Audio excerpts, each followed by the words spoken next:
F1 is back in Belgium for the Spa GP, and we got plenty of updates, liveries, and helmets to go over. So far in the 2024 season, we haven't been to a track where low downforce is required like this one, and each team has brought something different to their rear wings, and some teams even to their front wings. Some teams will have cameras on their front wings to be testing out the flexing, another thing the FIA wants to get on top of. It's been a big talking point. It seems to always be a big talking point, whether that be 22, even 21, 23 obviously had the TD directive, but yet again in 24 we're going to see teams have cameras on the front. We'll go over those and we'll talk about the flexing for each team because I've actually seen how much each front wing flexes for the most part. We also have a banging livery on the Alpine, this Deadpool and Wolverine movie livery that they're using. Obviously with Ryan Reynolds being a co-owner of the Alpine team, this is a very cool collaboration and it genuinely looks amazing on the car. I am seeing the movie tomorrow, so I hope it's good. Marvel has been pretty bad lately and Wolverine is one of my favorite superheroes, so I really hope it's good. The race suits also look awesome with that claw. As you can see, Pierre has the Wolverine helmet while Ocon has the Deadpool helmet. I think he had it in 23 as well, but a very cool collaboration. I'm a big fan of this. And speaking of Alpine and Esteban Ocon specifically, he has now signed on a multi-year contract for Haas. It's been a rumor for a long time, and I'm happy for him. It's going to be an interesting combination. He's a great driver, but a very difficult teammate to have when you guys qualify anywhere near each other, or if there's only one points paying position as we saw in Monaco. We've seen it with Alonso. It's been a common trend. Perez, I mean, the guy is who he is, but he is a great driver, and I am happy for him to have a seat with Haas. He does deserve to be on our grid. Lastly, before getting into the cars, there is this cool helmet by Yuki Tsunoda as well. It's a Valorant style helmet, and I do not really play Valorant myself, but I do like that he went for a cool looking helmet. I wonder why he picked it for the Belgium GP. I'm not sure if there's any relation there. Also, right before getting into the upgrades, wanted to thank you guys for support on the channel. Killer as always, and thank you for that. And I am making that 50,000 subscriber special video very soon. It will be up next week with the giveaway and so on. So if you're new here, please go ahead and subscribe and leave a like in the meantime. But let's get started with the rear wings as we usually do. First four teams we're going to go over is Red Bull, Mercedes, Ferrari, and McLaren. As for the Red Bull team, I think out of the four, it's the only team that hasn't brought a new rear wing. We saw this in Jeddah. There might be little specs done to it, but it's not a brand new rear wing like we will see on all the other three, and one of them is actually used from the previous season. Red Bull also has reverted back to the spec with the high shoulders and big gullies because that is their lower downforce spec, and the spec that we saw on Max's car in Hungary will only be used on the high downforce tracks, so we'll see them switch between the two constantly throughout the season. Next team to go over is Mercedes, and if you haven't noticed, they have not used this rear wing at all. In Jeddah, they actually had a different rear wing, and this is the exact same rear wing from the W14, funny enough, and this rear wing was introduced at Monza in 2023. Obviously, it's a completely different car, but the downforce package they have now is much better than they had on the W14, so they can be more confident on the wing that they use. They've been actually pretty quick in a straight line. I expect the same to be done here, especially if the conditions are right in that window that they like. It could be a very good GP for Mercedes, and it's interesting that they decided to bring back a wing. Ferrari have brought a completely different wing. Finally, we see a low downforce Ferrari spec wing. We'll go over this wing a little bit more in detail with better pictures because it's still very hard to tell with these four pictures what the Ferrari team has done with their new rear wing. Another team with a different, completely new rear wing is the McLaren, also low downforce. All four of these are low downforce. There isn't much differences to them. Maybe the Red Bull has a bit of a bigger lower plane than the other four, but it is different angles on all the pictures, so I can't really make that conclusion, but I can see that they're all low downforce wings. Next four teams is Aston Martin, Williams, RB, and Sauber. For Aston Martin, we have seen this rear wing be used before. They reverted back in the practice sessions from this rear wing. I wonder if that's going to happen again. They did end up using it in Miami. It gave them straight line speed, but their tires were getting gashed out like crazy.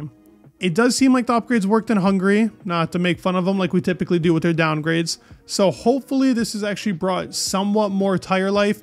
This should be a much better track for them. It almost suits all of their strengths. So I do expect them to be fighting for a good amount of points Will they catch the top 4 with this spec of car?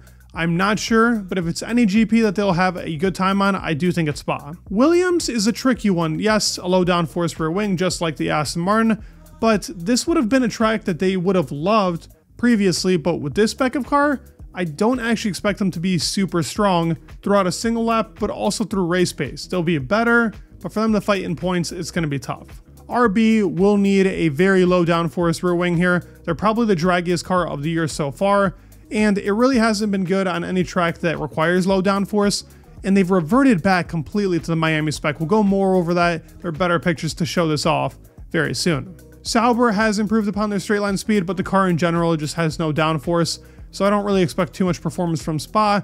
Maybe they find a little something in these new upgrades. Last couple of teams, we do have the Haas rear wing right here. Low downforce, haven't seen it on the car yet. It's nice to see that they can actually bring updates of low downforce rear wings rather than just cutting the top like they did in 2023.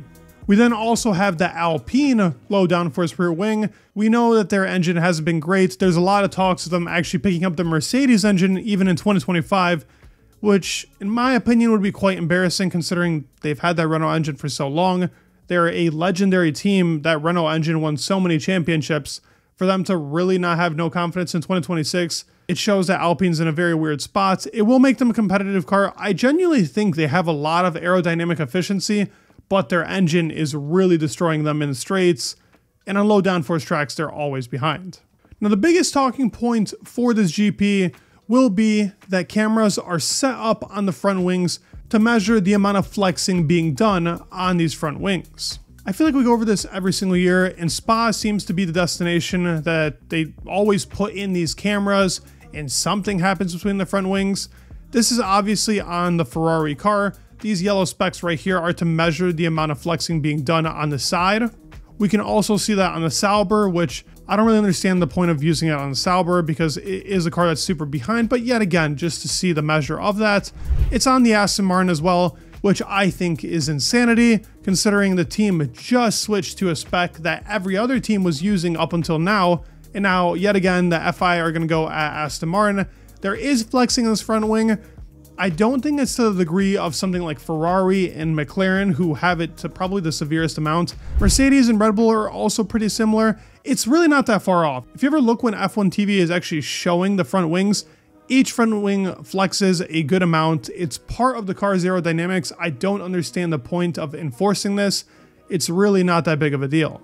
With that being said, the Ferrari does actually have a low downforce front wing spec here. So let's see what that does. It has a bit of a cutout, as you can see to the front here. And as we get to the outer edge of the part, it does get lifted just the slightest bit.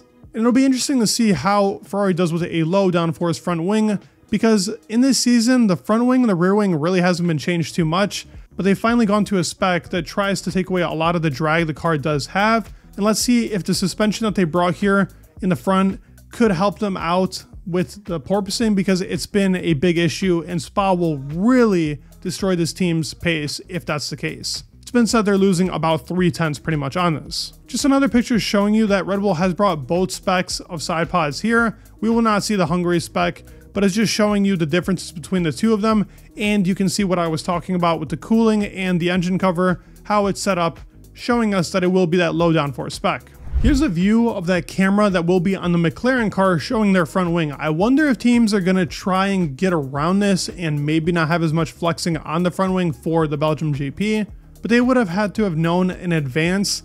So this camera is set up to see the flexing and get a great view of that. Let's see what's concluded after the GP. Here's a much better view of that McLaren rear wing. As I said, it's new. We have not seen it throughout the season so far. It still has that middle divot just to shred that smallest amount of drag that it can from the DRS deflector. The Ferrari rear wing is the big one. As you can see, a middle divot has now been done onto their rear wing. It's been something that's not been introduced at all throughout the season, at least on the Ferrari spec of car. But you can see from the lower plane and the upper plane that it is a low downforce spec, and they are running a beam wing setup in unison with this, but they've used that throughout the season continuously anyways. The Mercedes car is also running these yellow dots on the front wing, so we'll see it for every team. The only team I haven't seen so far is Red Bull, but I expect that to be the case as well. So I don't think any team is going to be able to run away with it, considering it's going to be very strict. But let's see what happens. What are your guys' thoughts? Do you think any team is actually going to have to replace the front wing that they have? Wouldn't shock me if Aston gets hurt really badly by this. But let me know your thoughts down below in the comments. Please leave a like and subscribe. It would mean the world. And peace.